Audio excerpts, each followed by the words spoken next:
बिस्मिल्लाहिर्रहमानिर्रहीम।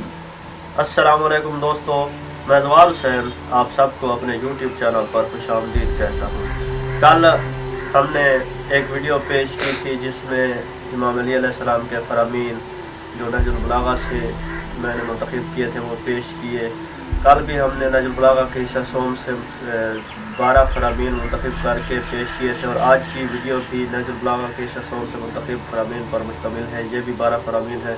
मैं उम्मीद करता हूँ आप इस वीडियो को मुकम्मल देखेंगे। तो आया दोस्तों वीडियो शुरू करते हैं। अगर आपको वीडियो अच्छी लगे तो इसको लाइक और कमेंट ज़रूर कर दें।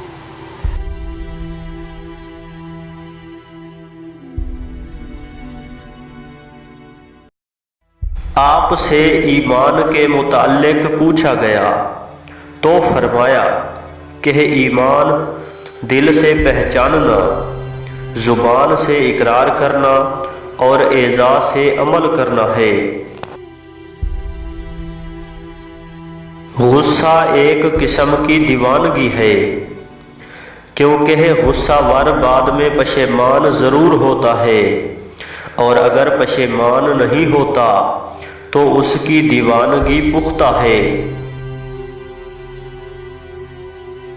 जिसे जल्दी से मौत आ जाती है वह मोहलत का ख्वाह होता है और जिसे मोहलत जिंदगी दी गई है वह टाल मटोल करता रहता है।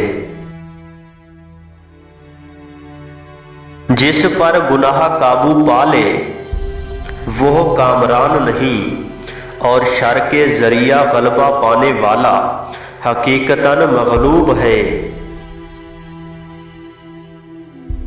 अगर कोई बंदा मुद्दत हयात और इसके इंजाम को देखे तो उम्मीदों और उनके फरेब से नफरत करने लगे।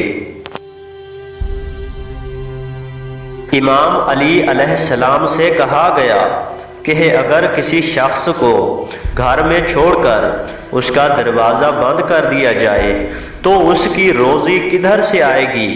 फरमाया जिधर से उसकी मौत आएगी। किसी के मुंह से निकलने वाली बात में अगर अच्छाई का पहलू निकल सकता हो तो उसके बारे में बदगुमानी न करो।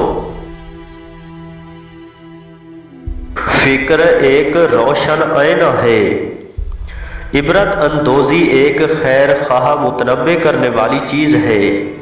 नफ्स की इस्लाह के लिए यही काफी है कि जिन चीजों को दूसरों के लिए बुरा समझते हो उनसे बचकर रहो। इल्म अमल से वाबस्ता है, लिहाजा जो जानता है वह अमल भी करता है और इल्म अमल को पुकारता है। अगर वह लबैक कहता है तो बेहतर, वरना वह भी इससे रुखसत हो जाता है। बात करो ताकि पहचाने जाओ, क्योंकि आदमी अपनी जुबान के नीचे पोशीदा है।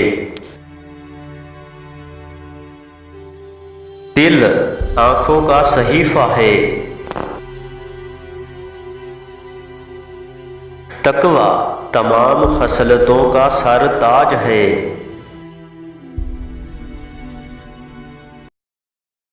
अल्लाहुम्मा सल्ली अला मुहम्मदिन व आलि मुहम्मद।